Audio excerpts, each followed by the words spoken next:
রাত আনুমানিক 10:30 নাগাদ এশার নামাজ শেষ করে ঘুটঘুটে অন্ধকারের মাঝেই বারান্দার এক কোণায় দাঁড়িয়ে দাঁড়িয়ে সিগারেট টানছে মাতব্বর। বিদ্যুৎ না থাকায় আর মাদ্রাসার চারপাশে উঁচু দেওয়াল থাকায় অন্ধকারটা যেন জেঁকে বসেছে আরও বেশি। এমন সময় অন্ধকার ভেদ করে সামনের দিকে এগিয়ে এলেন মাওলানা মতিউর রহমান। বলছিলাম কি মাতব্বর সাহেব, মাদ্রাসাতে কোনো ফ্যান নেই। এই গরমে বাচ্চাদের পড়াশোনা করতে ভীষণ কষ্ট হয়। এবার যদি কটা ফ্যানের ব্যবস্থা করে দিতেন ভীষণ উপকার হতো। কল্যাণপুর গ্রামের দক্ষিণের বড় ঈদগাহ মাঠ পেরিয়ে গ্রামের একদম শেষ মাথায় দাঁড়িয়ে আছে একটি পুরনো মাদ্রাসা।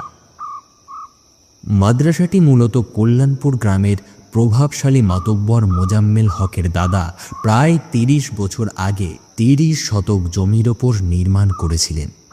প্রতিদিন ফজর এবং এশার নামাজ শেষে মাদ্রাসার ভেতর থেকে ভেসে আসে কচিকাচাদের মধুর কণ্ঠে কোরআন তিলাওয়াত। কি বললেন? ফ্যানের ব্যবস্থা করব? 2টো ফ্যান তো আগে থেকেই আছে। এমনিতেই বিদ্যুৎ বিল বেশ অনেকটা আসছে। হাত পাখা ব্যবহার করতে বলুন সকলকে। কল্যাণপুর গ্রামের বর্তমান মাতব্বর মোজাম্মেল হক। লোকটি ভীষণ খিটখিটে আর বদমেজাজি স্বভাবের হওয়ায় তাকে খুব একটা পছন্দ করে না কেউই। পছন্দ না হলেও এক প্রকার বাধ্য হয়েই তার উপর পুরো আস্থা রাখতে হয় মাদ্রাসার কর্তব্যরত শিক্ষক মাওলানা মতিউর রহমানকে। কারণ মোজাম্মেল হকের বাবা আফজাল হক মারা যাওয়ার সময় তার হাতেই দায়িত্ব দিয়ে যান এই মাদ্রাসাটির। কিন্তু মাতব্বর সাহেব, এই কোমলমতি শিশুরা হাত পাখা দিয়ে বাতাস খাবে কি করে?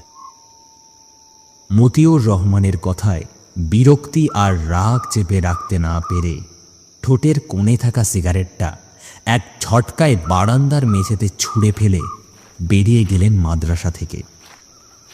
তার পেছনে পেছনে নিরুপায় মুখে মতিউর রহমানও চলে গেলেন তার বাড়িতে।